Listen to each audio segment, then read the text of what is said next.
Hello once again, everyone. Welcome to the Pop Culture Cult. I'm Sean. I'm Janice. And this is our, I'm going to put this up, spoiler review of Dunkirk. Now, I will spoil it going ahead. This is based on a real event.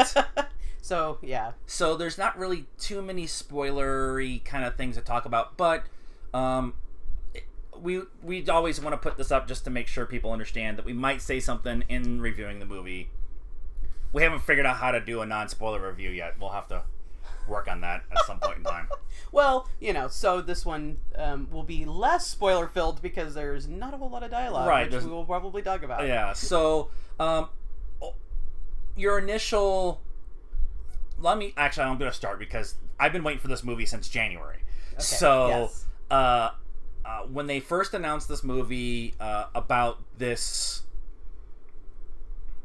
event in World War II, I won't call it a battle because there was fighting and stuff in it, but it was more about getting the English and the French off the French coastline and back to England. And there was U-boats in the channel, and they were bombing from the sky, and they had them pinned on the Germans had them pinned on the beach, and so it's not really a battle itself. It's more about trying to get everybody home. Yeah. And so when they announced that they were doing this movie, I was very interested in it. And then I saw Christopher Nolan was doing it. And then I'm like, okay, I'm all over this. And then I saw the first initial trailers, and I was all over wanting to see it from jump. And yes. You were a little hesitant, not really sure. And then we watched the featurette at Phoenix Comic-Con in the trailer. The trailer in the trailer. And that was just amazing. Amazing. And so I was really hyped up for this movie, and it lived up to everything that I wanted it to be. And we're walking out, and I'm like, okay, when can we see it again? That's kind of how I felt. So how did you feel kind of getting up for the movie and stuff? Yes. So, I mean, once we saw the trailer in the trailer, I was much more excited to see it. It wasn't just going to be a war movie. There was more to it, right? Right. Not being familiar with not Battle of Dunkirk, as most Americans aren't. It's obviously a big deal in England. It was a big event, but not necessarily for us because we weren't, I don't believe, in the war yet. No, we weren't there yet. Yeah, so... we were still another year, maybe two away from when that all happened. Okay. So. But yes, it was fucking amazing. Yeah. And same, we got out and we're like, can we go? We went and saw an IMAX. Yeah. $15 a person, and I was ready to go spend the $30 and go right back in and watch it again. Yeah, it was pretty. And our theater was packed. It was packed. It was completely packed. It was a 7:00 showing on a Friday, completely full. And it's a giant theater. And it was a good size IMAX theater, and it was a very well attended. And the crowd too was something else that I kind of keep track of, what the crowds, how they interact with each other and how they interact with the trailers and their kind of demographic. And it was a little bit of a more older crowd. There were some younger people there. I am young at heart, but I am still in that plus 40 range, and so there was a lot of that in there, and I was even older. I mean, I'm this is early World War II, so we're not going to have a whole lot of folks. I mean, a lot of the World War II folks have passed away, right? But there were older, like 60s age folks in there too. People whose parents probably fought in the war, kind of thing. So or maybe were kids. Kids when it was going on. So. What were the things that you liked about the movie? I mean, we might be here for 20 minutes talking about the things we liked. Okay. The cinematography was amazing. And just so one of the things that got me in the trailer and got me again in the movie was there are multiple scenes of Tom Hardy's character and then the other guy, and I pulled up IMDb because there's a lot of English actors that we're not 100% familiar with, and I don't remember what his name is. Anyway, the other pilot, there were a lot of scenes inside their airplanes while they're flying, and they were so rickety. They're making this, this noise inside just flying, like they're gonna just rattle apart. And one of the levers is a piece of wood. Yeah. And they're keeping track of their gas and stuff with a piece of chalk on the dashboard. And just these guys are, first of all, the fact that they even flew, that they had the balls back then to get in these things and fly over and over and over again. And then I don't know how Christopher Nolan did that. Did they get real planes? And it could not have been green screened, because it was so crystal practical. Clear. Yeah. And the panoramic shots when they were flying and the dogfights and stuff like that. It's not like two planes like kind of close to each other and they're kind of hiding one with the other. It's two planes and the horizon, and you could see the planes, but they are a small part of the screen, and you're getting to see everything. In the background, and the whole audience doing this as the planes are dogfighting. And so we both said we want to know how they did the practical effects on this, because I just don't. Did Tom Hardy learn how to fly a plane? Because I don't know how else they did that. Yeah. And then just some people complained, I guess, about the lack of dialogue because it didn't give you a character building, but I thought that was awesome. You weren't trying to pay attention to what they were saying and watching the spectacular view and know what you were looking at. You could watch what was going on and not have to concentrate on what everybody was saying. And when they did speak, sometimes their accents were pretty heavy, and it was like, what did he We watch a lot of British TV, and there was a couple times where I was like, what did he say? Yeah. A couple of things that I really liked, outside of the cinematography and everything, was I actually did like the lack of dialogue. It was actually, the lack of dialogue was actually something that enhanced the feel I had for the soldiers, because a lot of them were having to deal with there was one guy who he had been on 3 sinking boats, and by the time he got to the fourth one, they're like, you need to go down below, and he's like, nope. and he was, Cillian Murphy's character was shell shocked. Yeah. And Cillian Murphy's a great actor. He is. But he didn't speak for the first half of the movie because he was so shell shocked. Yeah. And there was times when you needed to speak, when the commander was on the pier and was giving, which was Kenneth Branagh, and he was giving dialogue and giving commands and saying, we need to do this and we can't do that, and all this other things. But there was also times when he just needed a moment of reflection. He was standing there trying to figure out how to get 400,000 men off the beach across the channel to over there. We can see it. Yeah. We can see land. It's right there. Yeah. and the impact of that for me was so deep in me. It was why I think the movie really works. There doesn't need to be a ton of dialogue. No. And character building. There was character building, and the guy who the opening scene is a patrol in Dunkirk in the city, and they're dropping pamphlets. The Germans are dropping pamphlets, and they're showing that they're surrounded. There's these little pamphlets, and this guy grabs 3 or 4 of them, and all he's trying to do is take a shit. That's all he's trying to do. And he keeps getting shot at and stuff, and so they start running down the street, and his whole unit gets shot up, and they jump over a fence, and then his gun wouldn't load, and so he's trying to reload fire, and he couldn't, so he just dropped his gun and took off, and he's like the main guy that they follow through the entire movie, and then he gets on the beach finally, and he gets support and everything, and is in a good defensive position. He tries to go around the corner to take a shit. So he's got these freaking flyers that all he needs to do is, I just need to go to the bathroom. And that's one of the things that I actually appreciated, was the thought of, in wartime, there's things you still need to do, like eat and go to the bathroom and shower and try to get some sleep. And that while you're being bombed. Yeah, and so they did a really good job of representing that. So that was one thing that I really liked. The other thing I liked too was that dialogue. It was what I liked. The other thing I really liked too was that the scope of shots. Back to the cinematography.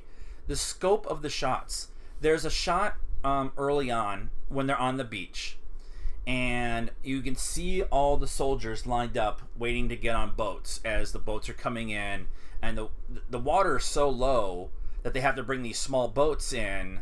They load everybody on the small boats and then take them out to the destroyers in the channel that are in deeper water. And so they're in these lines, and the shot is this mass of men in lines on the water. And the camera just stays on that shot and then pans back and works this way back, and actually the camera goes between two bars on a fence and then pans into the city a little bit, and it just is a shot of here's all of this stuff, and this is how small they feel right now because they can't get away from where they're at, and there's nowhere for them to go. They can't go back into Dunkirk because it's occupied. And so they are trapped on a beach in the open, just being picked off by the German bombers. By German bombers, and the boats are getting attacked in the water, and the planes are shooting up the coastline, and it's just there was a couple times. I'll talk about that in what I didn't like, because that's not really a dislike. It's just me. But I just the idea of. I love the use of camera angles and stuff like that to show how big or small someone is within a scene, and that was the one that really kind of things I didn't like are gonna be really small, and the only reason I bring this up is because somewhere in a previous life I drowned. And there was a lot of scenes of guys drowning or getting caught in drowning, or the boat is sinking and they're stuck in the hull. Or there was a scene where they actually was in the trailer where the boat bumps up against the pier, and there's guys trapped in between the pier and the boat. That there was a couple times I'm like, well, and you know the lack of dialogue allows you to hear all the ambient stuff, the water lapping up and rushing in, and all, which makes it even more real. And the use of back to a thing I like. I told you it was a little small. One of the things that also I liked was the sound, because there would be no music, no dialogue, and all the main characters would stop and they would be kind of like, and very, very faintly in the background you could hear a plane prop. And then it gets louder and louder and louder and louder, and then it's on top of you. And it was everything I've ever read. That was one of the things that actually happened a lot. Was you would train yourself when you're in. You would hear the slightest little thing that was different, and you would realize that it's a plane or whatever. And they did a really good job with that, with the sound design and everything. Oh my god! And the screaming. Literally screaming of the planes coming. I mean, like you almost wanted to cover your ears. Yeah. Just and I can imagine that just being there would probably have been worse. Yeah. But literally the planes like screaming in over them, and crazy. So anything that you particularly didn't like about the movie? The only it's not really a didn't like, but in the beginning there's the mole. Oh yeah. 1 week, and then 2. The boat 1 day, and then 3 the plane or whatever 1 hour, and I was like, I have no idea what that means. Okay, and now we're into the movie, and you kind of forget about that, and then you start as they're getting into the movie more, time is jumping back and forth between the people on the boat coming part of the, what they call them, the civil brigade, or I don't remember all of England is getting on their private boats and going across the channel to try to save these guys, and on those boats it's daytime, and on land it's nighttime, and up in the air they're still doing the exact same thing they were doing 5 minutes ago, and you don't, and you get a little lost early on. You get a little lost, and then all of a sudden you're like, oh right, On the beach, it's a week's worth of time. On the boat, it's a day's worth of time. In the air, it's an hour's worth of time. Now I get it. Now you get it. And it's a very subtle explanation, and I agree. I was actually going to bring that up. I'm glad you did. It's a subtle explanation of how the timeline works within the movie. However, I didn't like it to start because I was confused, and loved it by the end. Yeah. Because it's just a different way of telling the story, and there's no way you could tell those three different aspects of the story together. Yeah, you can't. It can't be in one continuous timeline because it doesn't work that way. Right. So that was I agree. It was a real small thing, but it turned into something I liked. Yep. Overall, this one's tough. So the highest I think I've ranked anything this year has been an 8 or an 8.5. Right. It's way up there. Like 8.59. It was, I mean, I can't remember the last time I walked out of a movie and was like, take my money, I want to go see this again. Yeah. I'll go, I'll help. This is, I'm trying to figure out how I was going to word it last night. This is not my favorite movie of the year. It's the best movie of the year. So I'm giving it a 9.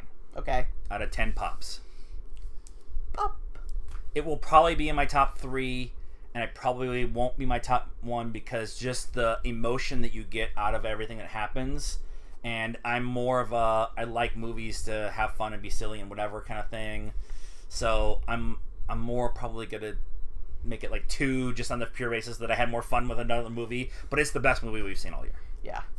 Period. I'm interested to see how it holds up on the smaller screen.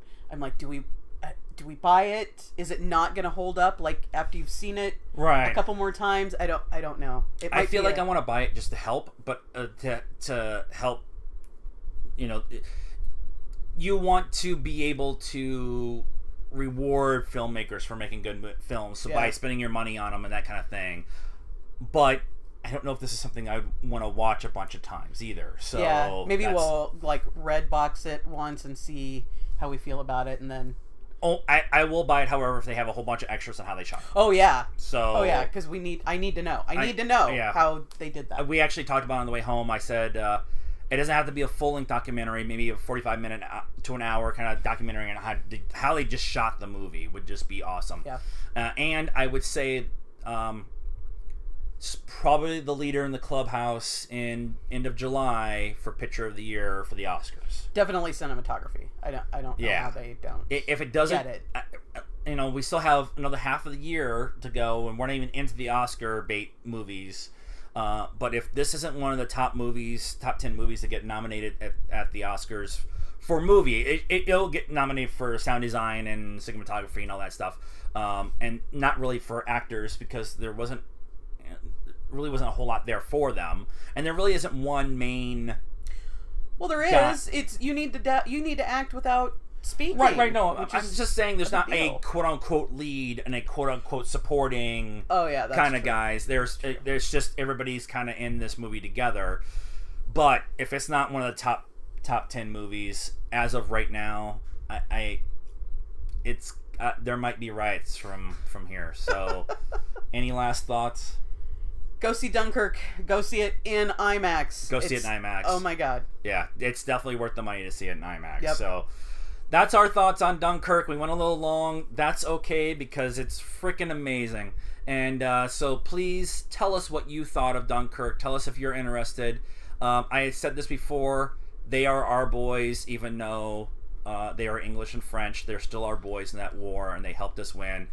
And because fucking Germans. And so please give us a comment. Let us know what you thought of Dunkirk. And tell us what you thought of this review. Like this video and share it with your friends. You can get a hold of us on Facebook, The Pop Culture Cult. Or Pop Culture Cult 1 on Instagram. And we're at Pop_Cult1 on Twitter. Freaking hate Twitter. And please like and subscribe to all of our pages. We're trying to push to 300 on Facebook. So come on, guys. And until next time, good morning now.